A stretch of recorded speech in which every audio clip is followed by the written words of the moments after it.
بسم الله الرحمن الرحيم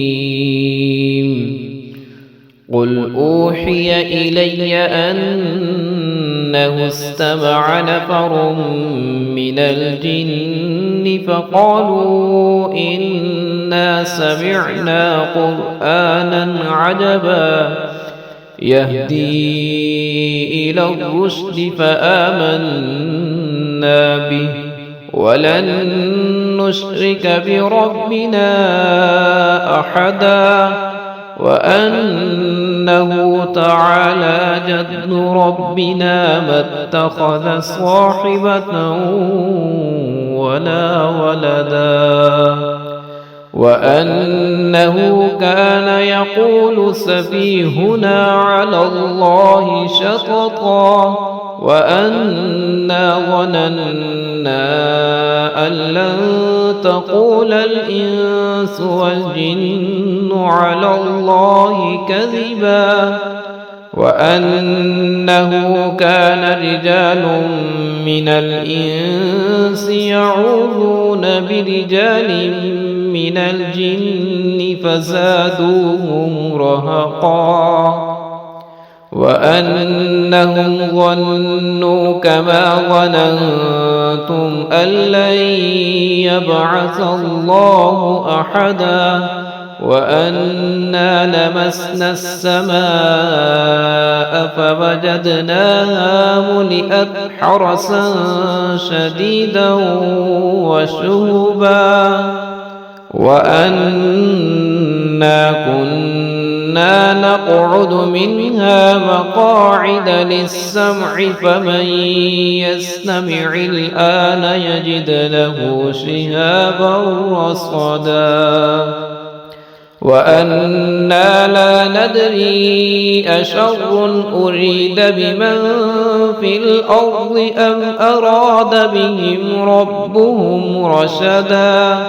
وأنا منا الصالحون ومنا دون ذلك كنا طرائق قددا وأنا ظننا أن لن نعجز الله في الأرض ولن نعجزه هربا وأنا لما سمعنا الهدى آمنا به فمن يؤمن بربه فلا يخاف بخسا ولا رهقا وأنا منا المسلمون ومنا القاسطون فمن أسلم فأولئك تحروا رشدا وأما القاسطون فكانوا لجهنم حطبا وأن لو استقاموا على الطريقة لأسقيناهم ماء غدقا لنفتنهم فيه ومن يعرض عن ذكر ربه يسلكه عذابا صعدا وأن المساجد لله فلا تدعوا مع الله أحدا وأنه لما قام عبد الله يدعوه كادوا يكونون عليه لبدا قل إنما أدعو ربي ولا أشرك به